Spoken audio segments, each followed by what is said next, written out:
আসসালামু আলাইকুম, সবাই কেমন আছেন? আমি আলহামদুলিল্লাহ ভালো আছি। মাশাআল্লাহ, এই যে দেখুন আমার পেন্ট হাউজে কোরানের পাখিরা এত ভালো লাগতেছে তাদেরকে দেখে। বিশ্বাস করেন, মানে ওরা যখন কোরআন তেলাওয়াত করতেছে এটা দেখে না মনটা একদম জুড়িয়ে গেছে। তো আমার পেন্ট হাউজে আজকে আমি কোরআন খতমের একটা প্রোগ্রাম রেখেছি। তো সকাল 11টা বাজে ওরা আসছে, এসে প্রায় 15-16 জনের মতন কোরআন খতম দিয়েছে। আর এই পাশ থেকে একটু রান্নাবাড়া করতেছি, মসজিদে খাবার দেব, যেখানে বাচ্চারা আছে প্রায় 30-40 জনের মতন, সবার জন্য বিরিয়ানি রান্না করা হচ্ছে। তো আসলে এই কাজটা করতে না আমার অনেক ভালো লাগে, সত্যি কথা। প্রতি বছরে চেষ্টা করি আমি এই কাজটা করার জন্য। তো আপনারাও করবেন, দেখবেন যে অনেক শান্তি পাবেন। আসলে রমজানে যত ভালো কাজ করা যায়, শুধু রমজান কেন, রমজান ছাড়াও আমরা চেষ্টা করব এই কাজগুলা করার জন্য। তো এইখানে এক পাতিল রান্না করা হয়ে গেছে, প্রায় 6 কেজির মতো পোলাওয়ের চাল, আর হলো 10 কেজির মতো গরুর মাংস ছিল। গরুর মাংস দিয়ে আমি বিরিয়ানিটা করেছি। তো আমি একা করিনি, আমার বড় বোন সহ আমরা কাজটা করেছি। এখানে রান্না কমপ্লিট হয়ে গেছে, এই যে বিরিয়ানির 3 পাতিল করেছি আমরা। আর ইফতারিতে আমরা দেব বিরিয়ানি আর খেজুর। আসলে বাসায় যদি ওনারা এসে খেয়ে যেত তাহলে আসলে অনেক কিছু করা যেত, যেহেতু প্যাকেট খাবার করা হয়েছে। মাদ্রাসা থেকেই বলে দিয়েছে আমাদেরকে প্যাকেটে করে দিয়ে দিয়েন, কারণ মাগরিবের টাইমটা অনেক কম। যদি আমরা এসে খাই তাহলে নামাজের জন্য আবার যেতে হবে, আবার আসতে হবে।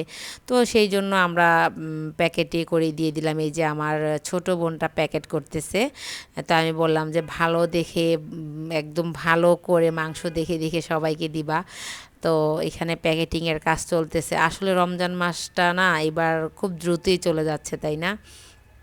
আর রমজান মাসটার জন্য আমার খুব খারাপ লাগতেছে, এই যে আমার অবস্থা। আমি যেহেতু ঢাকা থেকে গেছি, আমার শরীরটাও ভালো না, আমি বা এখানে বসে দেখিয়ে দিচ্ছি এভাবে করো ওইভাবে করো, আমার খুব টায়ার্ড লাগতেছে। রান্নাবাড়ার কাজটা যেহেতু আমি আর আমার বড় বোন নিয়েই বেশি করেছে, আমি অত একটা করিনি। আমি জাস্ট 10 কেজির মতো মাংস কেটে টেটে ধুয়ে টুয়ে রেখেছি। আর বাকি যত কাজ ছিল সব আমার বড় বোনটাই করেছে। আর এই যে আমার ছোটো বোনকে বসিয়ে দিয়েছি যে তুমি এটা বাড়াবাড়ি করো, কারণ বাড়ার কাজটা অনেক ঝামেলার কাজ, যেহেতু এখানে প্রায় 40টার মতো প্যাকেট করতে হবে। তো ও এটা করতেছে, আর ওদেরকে দেওয়ার পরে আমাদের জন্য বেড়ে নিব আর কি আমরা। তো এটা করতে করতে আসলে অনেকটা সময় চলে গেছে, খুব তাড়াহুড়ার অবস্থা, যেহেতু একজনে কাজটা করতে হচ্ছে। এখন আমরা সবাই হাত লাগিয়েছি যে না, একজনে করলে তো হবে না, সবাই কাজটা করতে হবে।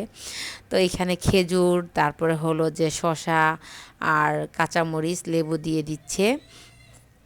তো এটা আমরা প্যাকেট করে তারপরে আমরা এখানে বলের মধ্যে করে নিয়ে নিয়েছি। এখানে মানে ভাগ ভাগ করে, একসাথে তো আর এতগুলো নেওয়া যায় না। তারপরে মসজিদ থেকেই, মাদ্রাসা থেকে কয়েকজন স্টুডেন্ট আসছে খাবারটা নিয়ে যাওয়ার জন্য। তো ওদের হাতে আমরা বলে বলে করে দিয়ে দিচ্ছি। এটা হলো আমার পেন্ট হাউজে আমি কাজটা করেছি। তো এই যে এখন খাবার দিয়ে দিচ্ছি। এর আগে 2জন নিয়ে গেছে, এখন আরও 2জন নিয়ে যাচ্ছে, এসে এসে নিয়ে যাচ্ছে। এখন আমরা আমাদের জন্য ইফতারের টাইম হয়ে গেছে, যেহেতু বিরিয়ানি মেন আইটেম ছিল আজকের ইফতারে। তো জাস্ট নর্মালি আমরা এখানে অল্প স্বল্প কিছু ইফতার আইটেম করে নিয়েছি। আমার অবস্থা দেখুন, মানে খুবই খারাপ। আমার ছোট চাচা, আমার বড় বোন, আমার বোনের বাচ্চা, তারপরে আমার ভাই এই যে সোফায় বসে আছে। তো আমরা মোটামুটি সবাই একসাথে ইফতার করার মজাটাই আলাদা। আর আমরা না একসাথে হলে সবাই মেখে খাই।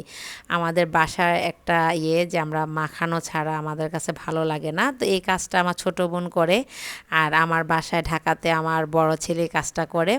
তো ওর হাতের মাখানো খুবই মজা, আমার ছোট বোনের হাতের মাখানো খুব মজা। আর জিলাপি তো থাকবেই, মানে মাস্ট কম্পালসারি। কে কে পছন্দ করেন মাখানিতে জিলাপি আমাকে কমেন্টস করে অবশ্যই জানাবেন। আজকের ভিডিওটা কেমন লেগেছে সেটাও জানাবেন, আর অবশ্যই সবাই এই কাজটা করবেন।